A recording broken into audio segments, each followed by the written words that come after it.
지정학에서 중요한 하얀 가운 연구자에 대해서 오늘은 말씀을 드리겠습니다. 지정학은 과학에 가깝습니다. 과학에. 이거 인문사회학이 아니에요. 과학이에요. 과학이고, 과학 중에서도 생물학하고 똑같아요. 생물학하고 똑같습니다. 이 하얀 가운 연구자가 현미경으로 미생물, 박테리아 이런 걸 연구하죠. 이건 과학이잖아요. 국뽕이라는 게 들어갈 필요가 없죠. 좋아한다, 호불호가 들어갈 필요가 없죠.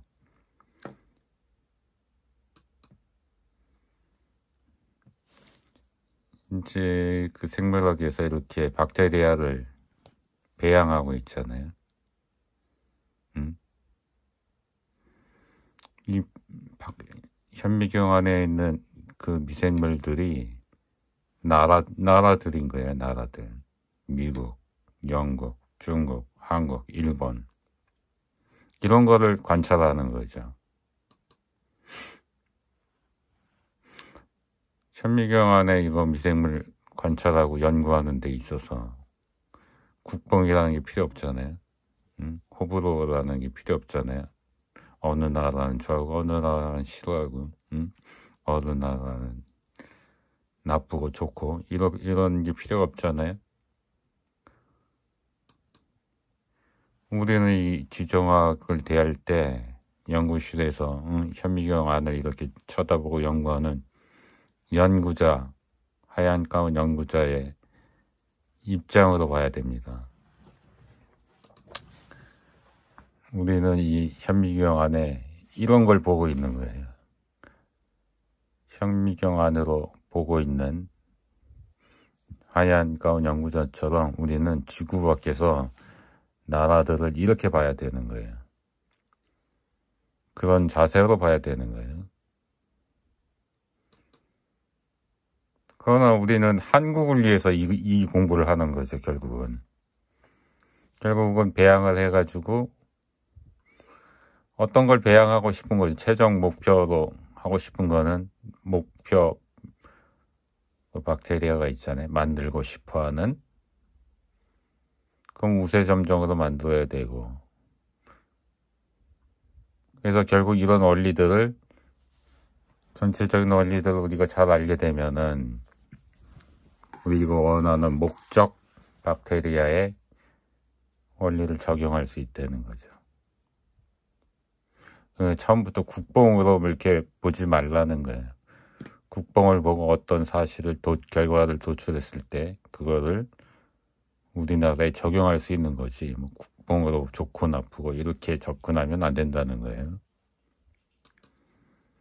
그래서 정리를 하자면 전지적 시점으로 봐야 된다는 거고, 어느 나라는 좋고 어느 나라는 싫고, 미국은 좋고 중국은 나쁘고 일본은 나쁘고 한국은 좋고, 이게 아니라 다 같은 입장이라는 거예요.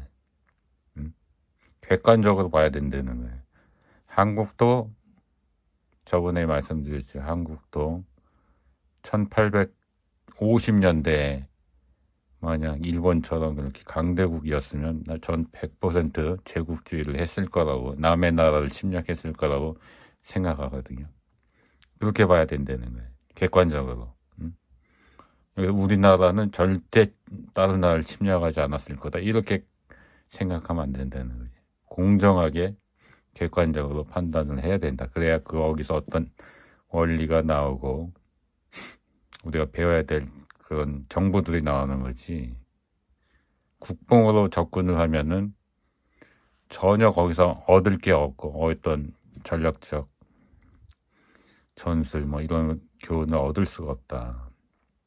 그런 거죠. 그래서 지구 밖에서 나라들을 연구하고 있다라는 걸, 그런 자세를 가져야 되고, 그래서 하얀 가운 연구자가 연구실에서 현미경으로 미생물들을 연구하는 그런 시점으로 봐야 되고, 그 현미경 속에 있는 박테리아들이 바로 나라들이다.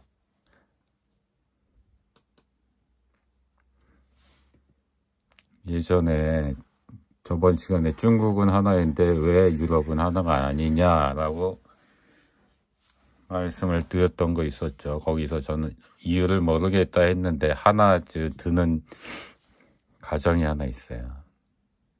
이런 건 아닐까 하는 생각, 이런 거 아닐까 혹시 하는 게 하나 생각나는 게 있는데,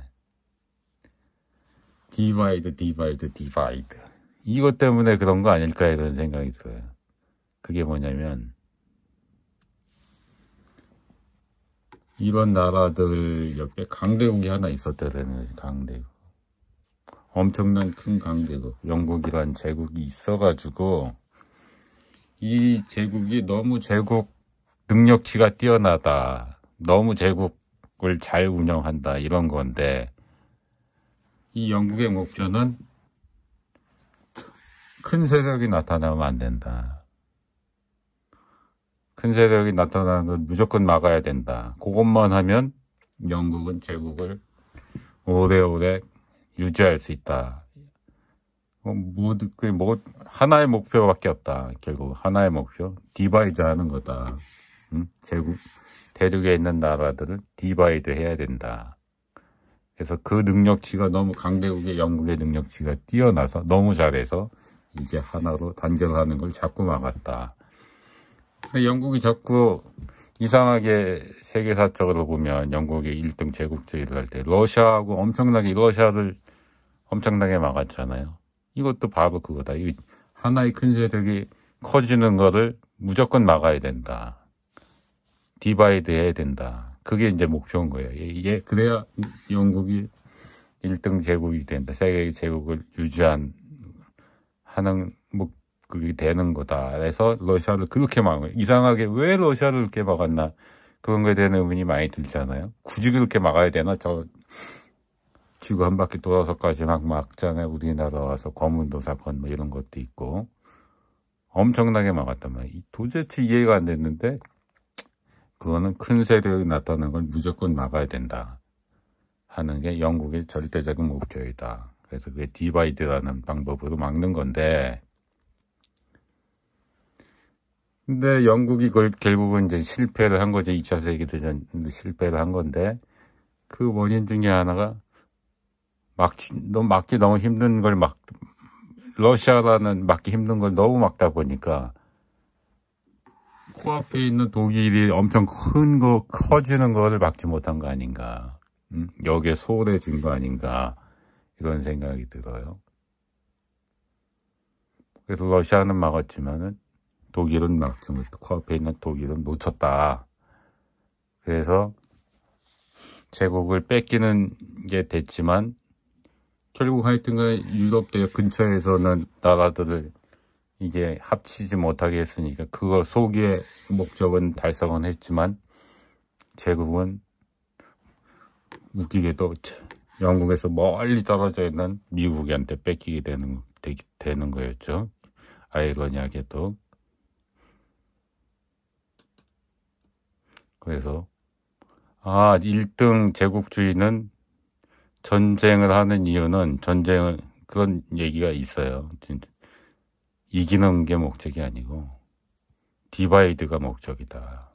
어느 지역에 큰 세력이, 큰 국가가 나타나는 것을 무조건 막으려고 한다. 이게 목표다.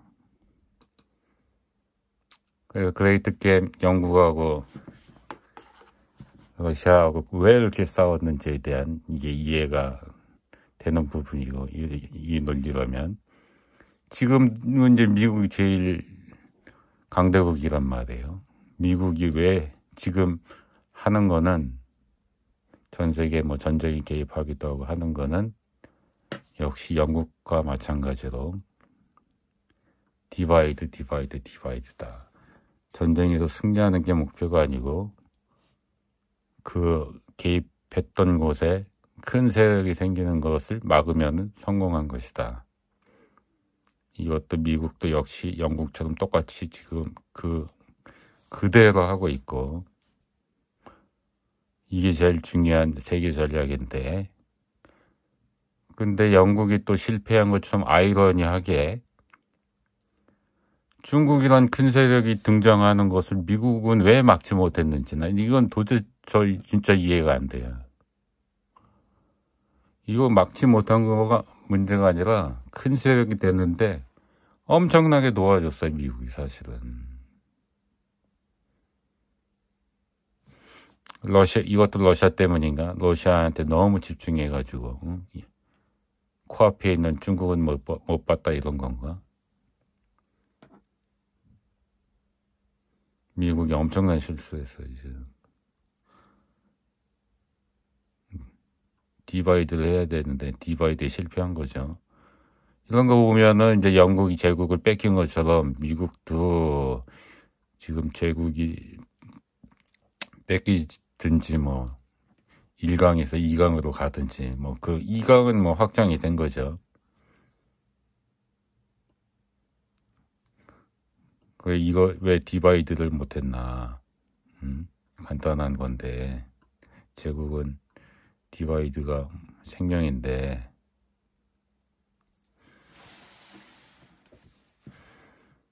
이상입니다.